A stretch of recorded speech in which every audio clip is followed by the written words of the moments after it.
the worst case scenario wasn't scary, it was exciting.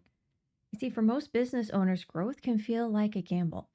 So, when one of my clients came to me with an opportunity to grow and take on a new space, a new office space for their business, they were concerned, they were worried, but they had me.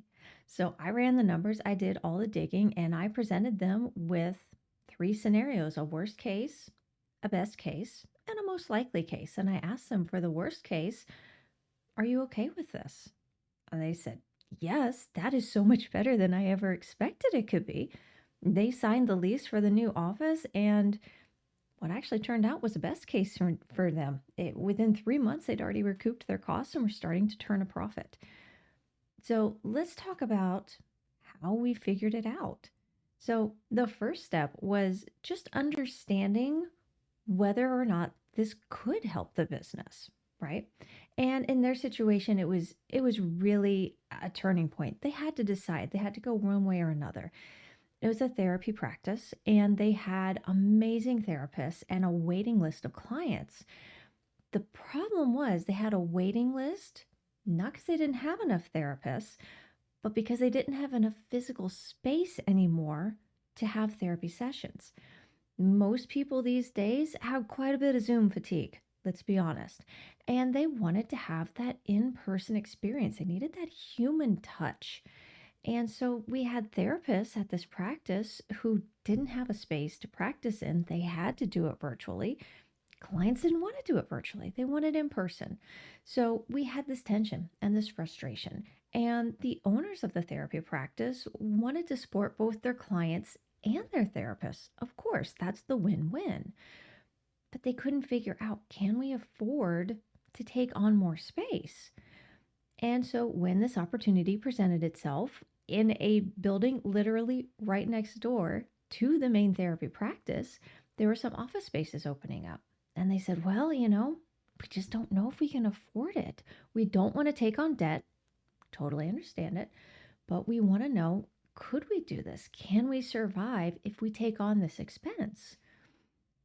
So that's when I ran the numbers. I took a really deep look at what their normal cash flow is. And I'll be honest, for those who are not in the medical space, this place does take insurance. So that means they have some wild and wacky cash flow going on. And so I had to account for that. They might bill one day and not get paid for 90 days later. And then you got the fun of clawbacks with insurance. So what you got paid might not be what you keep. So we really had to keep that in mind when it came to their real money in the bank and what we would expect to see over the next several months as they took on this expense and needed it to bring in that money again into the future. So the other part of that is, well, what are our normal everyday expenses? And compare that to what we have in the bank account right now. How long can we reasonably and realistically float the business while taking on more expenses? And after I ran the numbers, I presented them with three scenarios. We had our worst case scenario, our best case scenario, and what I thought was the most realistic scenario. And I simply asked them, hey, taking a look at these numbers, are you okay with the worst case scenario? And they were. They absolutely were. They had no idea that they could actually afford to do this. And in this worst case scenario, still make back their money in a reasonable amount of time with not a whole lot of stress on their cash flow and on their bank account. So they signed the lease, they got their therapist in there, and it did not take long. It actually turned into the best case scenario because they already had that wait list, they already had the therapist ready to go. They really just needed the space. And once they had it, not only were they able to support these therapists, they wound up hiring more therapists because they could support more, which allowed them to also support more of their clients. So if you are feeling like expansion is a gamble, you don't know if it's okay or safe to grow, and it's really scary, I want you to just pause and take a look at your cash flow, understand when the money's coming in, when it's going out, in what amounts, figure out how much this place is going to cost you, and then just see how long can we reasonably float this? What would be a best case, a worst case, and then typically in between is your most realistic case. And if you're okay and comfortable with even the worst case scenario, it's not a gamble, it's a win. Go for it.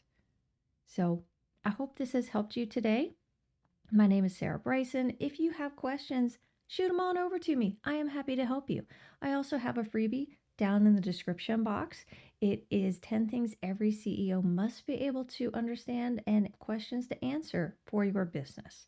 If you can't, then you're going to have cash flow problems and growth will feel like a gamble. And in fact, might be.